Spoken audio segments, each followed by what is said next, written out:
There was supposed to be a movie called Justice League Mortal that was unfortunately scrapped, and there was a movie tie-in game that was supposed to go along with it. But because the movie was canceled, so was the game, unfortunately, which was apparently far in development. The art director is named Jonathan Gwynn. He was the art director and main level artist on the game, which was built to coincide with the Justice League movie by George Miller. The movie was eventually canceled along with the game, which is unfortunate since it was fairly far along in development.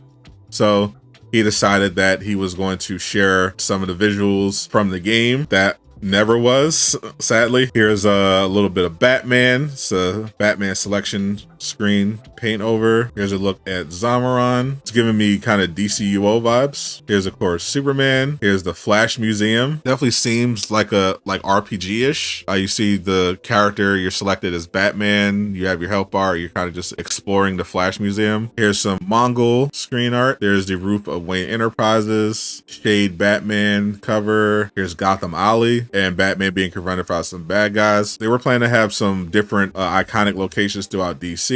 Definitely looks like it was made in the style of an MMO or a mobile. There's some Lady Shiva looking thick. There was some men of culture working on this game.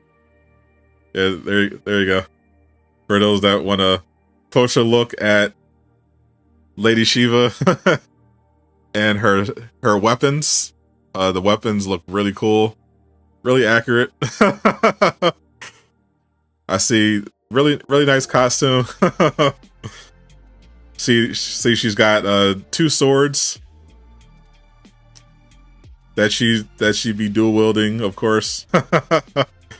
I don't notice anything else of note here. Here's Flash standing in the Rogues Gallery. Here's Wonder Woman, paint cover for Wonder Woman. The graphics definitely remind me of DCUO for sure. Here's a rooftop in Gotham. Here's a alternate Lady Shiva cover. I don't know, for some reason people in chat didn't know so many people in chat were fans of Lady Shiva. Who knew? She's a very popular hero in the chat for some reason. I don't know. So there's an alternate outfit for Lady Shiva. Here's a Wayne Enterprise entrance. Here we got a little Solomon Grundy. Definitely looks creepy. Here's another shot of the Flash in the Flash Museum. There's a pretty interesting take on General Zod that they have here. Here's some more Batman free roam screenshot. There's the homie Bane. Definitely looks like a convincing Bane. Can't have Batman without Bane. There's Zamaron. There's a Bizarro selection screen. When I first glanced at this, I thought for a second it was the Batman who laughs, but this is the Bizarro. Here's a reference to Coast City Comics.